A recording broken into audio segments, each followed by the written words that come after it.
رک جائیے، اگر آپ بھی یہ سمجھتے ہیں کہ کرپٹو کرنسی یا بٹ کوائن میں انویسٹمنٹ کر کے آپ راتوں رات امیر بن جائیں گے یا یہ محض ایک معصوم سا ڈیجیٹل اثاثہ ہے، تو شاید آپ ایک بہت بڑے فریب میں ہیں۔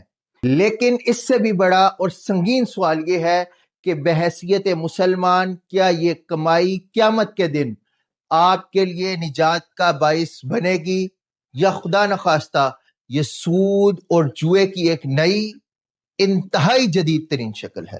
السلام علیکم۔ ڈیجیٹل دور کے جدید مالیاتی مسائل اور ان کے شرعی اور معاشی حل کے ساتھ میں ہوں آپ کا ہوسٹ مفتی محمد احمد رضا۔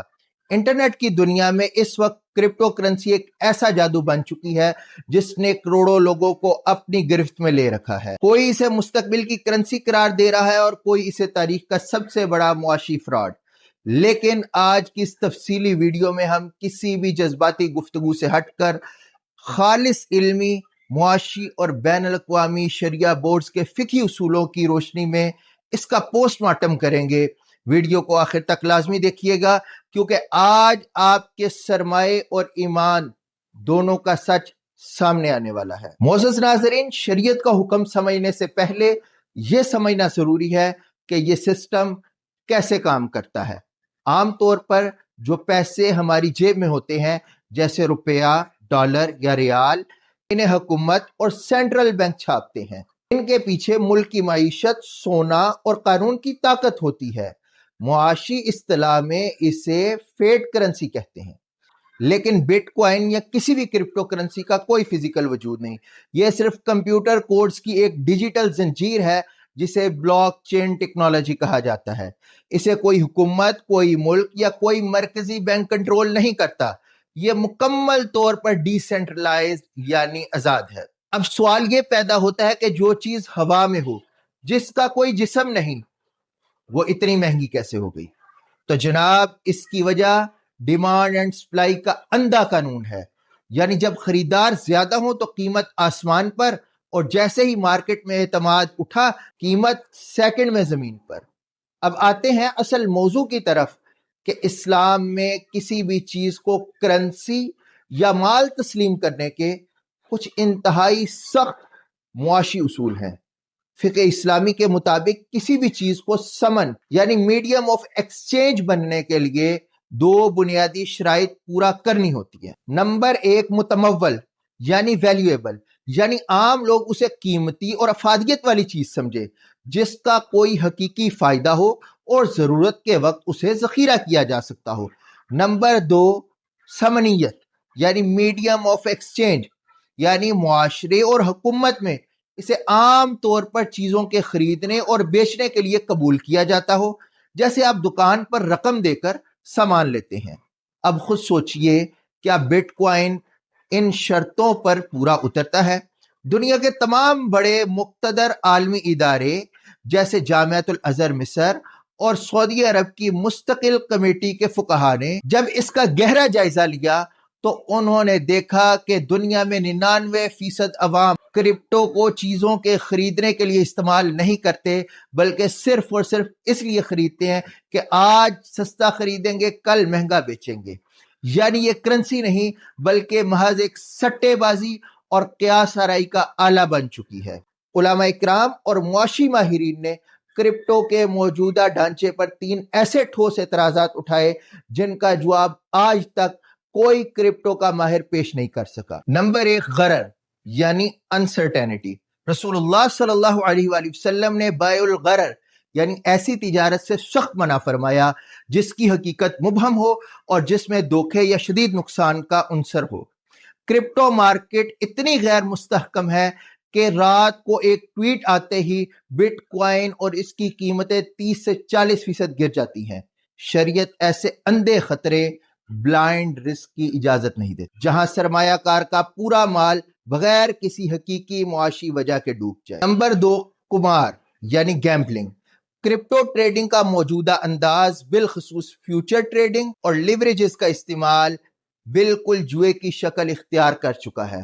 لوگ کسی حقیقی اثاثے کی ملکیت حاصل کیے بغیر صرف قیمت کے اوپر نیچے ہونے پر شرطیں لگاتے ہیں۔ اسلام کا اصول واضح ہے، نفع ہمیشہ محنت، جائز رزق اور کسی حقیقی چیز کی ملکیت آنرشپ سے آتا ہے، نہ کہ محض فرضی نمبروں کی جادوگری سے۔ اور نمبر 3، قانونی سرپرستی نہ ہونا، یعنی لیک آف لیگل ٹینڈر۔ اسلامی تاریخ میں کرنسی یا تو سونے چاندی کی ہوتی تھی جس کی اپنی ذاتی قیمت تھی، یا ایسی چیز کی ہوتی جس کے پیچھے مسلم حکومت، سلطان یا ریاست کی سرپرستی حاصل ہو۔ کرپٹو کے پیچھے کوئی قانون نہیں۔ اگر کل کو یہ انٹرنیٹ کا نظام بند ہو جائے یا وہ مخصوص بلاک چین غائب ہو جائے تو آپ کس عدالت کا دروازہ کھٹکھٹائیں گے؟ وہاں آپ کا کوئی ضامن نہیں۔ یہاں ایک بہت اہم اور باریک تکنیکی فرق سمجھنا ضروری ہے۔ کیا اس کا مطلب ہے کہ بلاک چین ٹیکنالوجی ہی حرام ہے؟ بالکل نہیں۔ بلاک چین ایک بہترین، محفوظ اور حلال ٹیکنالوجی ہے جسے ریکارڈ رکھنے کے لیے استعمال کیا جا سکتا ہے۔ آج کل کچھ جدید اسلامی مالیاتی ادارے ایسے سٹیبل کوائنز یا ڈیجیٹل کوائنز تیار کر رہے ہیں جن کے پیچھے واقعی سونا، ریل اسٹیٹ یا کوئی حقیقی حلال بزنس موجود ہوتا ہے۔ اگر کوئی ایسی ڈیجیٹل کرنسی مارکیٹ میں آتی ہے جس کے پیچھے کوئی حقیقی اثاثہ موجود ہو، جسے ریاست یا سینٹرل بینک کی قانونی حیثیت حاصل ہو اور جس میں اندھا جوا اور سٹے بازی شامل نہ ہو، تو ایسی صورت میں معاصر شریعہ اسکالرز مشروط طور پر اسے جائز قرار دیتے ہیں۔